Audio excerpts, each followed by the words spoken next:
Ассалаумағалейкум, мұсылмандарым.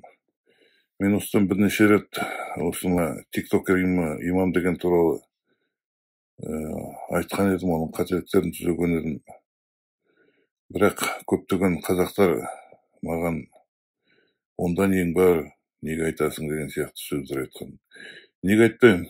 Егер ол бір-екі адамға айтып жатса, мен үндемесем, енді ол интернетке шығып бүкіл қазақтарды адастырып отыр. Хадисте айтылады, красноречие от шайтана дейді. Былайша айтқанда, сайраған тіл шайтаннан дейді. Осы Нұрланның аузыменен шайтан сөйлеп кетіп отырады көбінесе. Өйткені бұнда не білім жоқ, не ақыл-ес жоқ, не сана жоқ сайраған тілден басқа. Бұл интернетке шығып, өзін блогермін деп, телевизорға шыққанына мәз болып, халықты адастырып жүргендіктен, мына енді тағы да бір шатпағын түзеуге ниет еттім, тыңдап көріңіздер. Алла тағала Құранда ажырасқаннан кейін әйелге 3 идда күттейді. 3 идда. Бір идда дегеніміз бір менструальный цикл болып табылады.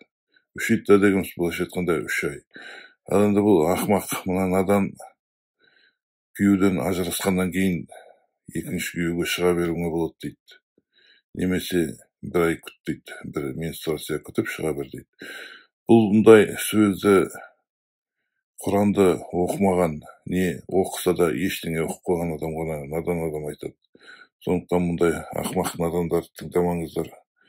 Шайтанның артынан қалай адасып кеткеніңізді білмейсіздер. Оның надандығын мен ғана емес, мүфтияттың имамдары да айтып жатыр жаңа. Тыңдап көріңіздер. Ажырасқан соң дейді, қанша уақыттан соң тұрмыс құруға болады дейді. Енді қазақ айтты, ажырасқан соң деді. Ажырасқан кейін сразу шығып кете берсең болады. Бірақ енді ел дұрыс түсінбейді ғой. Мынау күтіп жүр екен ғой деген сияқты. Енді ең жақсы әдебі бар. Бір етек тазалансын дейді. Яғни бір етекке келіп, бір әдет келіп тазаланғаннан кейін тұрған шықса жақсы. Күйеуіменен ажырасқан әйел қашан тұрмысқа шығады десе, айтады, астағфирулла, бір етек көргеннен кейін тұрмысқа шыға берсін дейді. Бұл деген Құдай сақтасын, құрметті бауырларым, бұл өте үлкен орасан қате.